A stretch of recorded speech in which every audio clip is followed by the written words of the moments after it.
I'm Bill Lenderman. This is one of a series of monthly discussions to be held one time a month on Friday, 9 a.m. Mountain Time.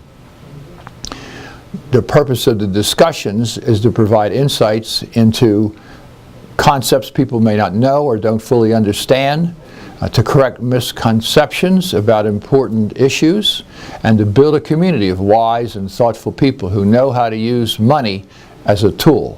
When this portion of the discussion is finished, I'll open up, for people who are able to attend live, I'll open up the discussion to those who would like to participate. Today's topic is investments. Now, this is part of a four-part series: transfers, savings, investments, and gambling. First, let me define the term investments.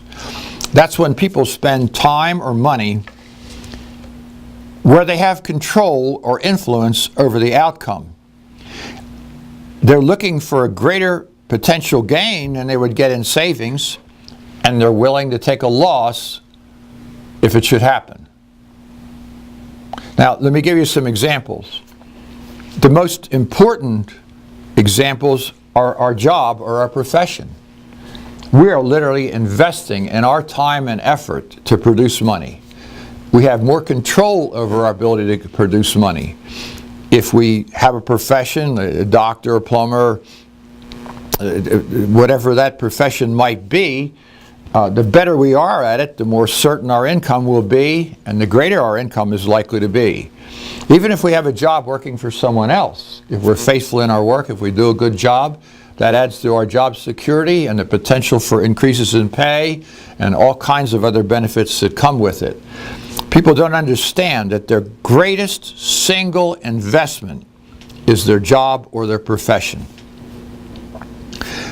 You remember, if you were involved with us when we talked about transfers, the greatest single drain is taxes and interest.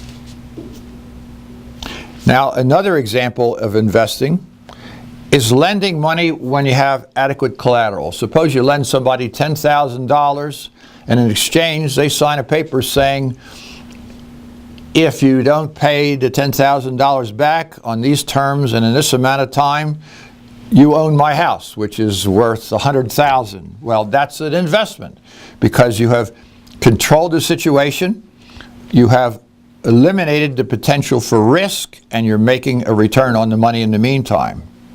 Again, control and influence. Another single example, it's kind of, it goes under jobs or profession, is farming. You may not have control of the weather and the water and the prices of the products or other things like that, but by hard work and planning, the likelihood is you'll make money. Another is, of course, company ownership. If you own a store, a shop of some kind, a factory, you can control many of the elements of these things, and with all the things that could happen, changes in the marketplace, changes in interest rates and what have you, you still have a very substantial potential to control these elements and make money in the process while serving other people, of course. Another would be gas and oil royalties, and I would say these would be valuable if they are gas and oil royalties on land you own, so that you have bargaining power with the gas and oil people. If you just get into gas and oil royalties where you don't own the land, you're a passive partner, and now you're getting into the business of gambling. Let's look just briefly at a couple of examples when I talk about control and influence. Take Warren Buffett. He's probably one of the most successful investors of all time. But he never gambles. He invests. When he buys stock in a company, he's not gambling whether or not the stock will go up or not.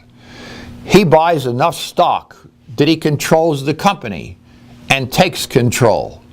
So if he sees potential in the company, he buys enough stock to own the company and run the company and makes the profit. Probably 3/4 of everything Warren Buffett does is done through work with the government. A company will be in trouble. He will promise to buy the stock. The government will promise he will make, say, 8% return on the stock no matter what happens to the stock. If the stock goes down, they'll reimburse him the difference. If the stock goes up, he makes whatever profit comes from the stock going up. He cannot lose. That's investing. Another example is influence. There's a fellow named Carl Icahn who has purchased 4.5 million shares of Apple. Well, recently Apple took a significant drop in the stock values because they increased their profits for the year, but not as much as some wag thought they should. So the price of the stock dropped. What Carl Icahn did was he promised to buy another $500 million worth of Apple and is pushing Apple to buy $5 billion of their own stock back. Well, if a company buys its own stock out of the market, then the profit per share increases because there are less shares outstanding. 3/4 of the companies in this country who have shown profits in terms of profit per share did so this past year by buying back their own stock, not by doing more business. And so that's a very tricky thing you need to understand when you look at the profit per share.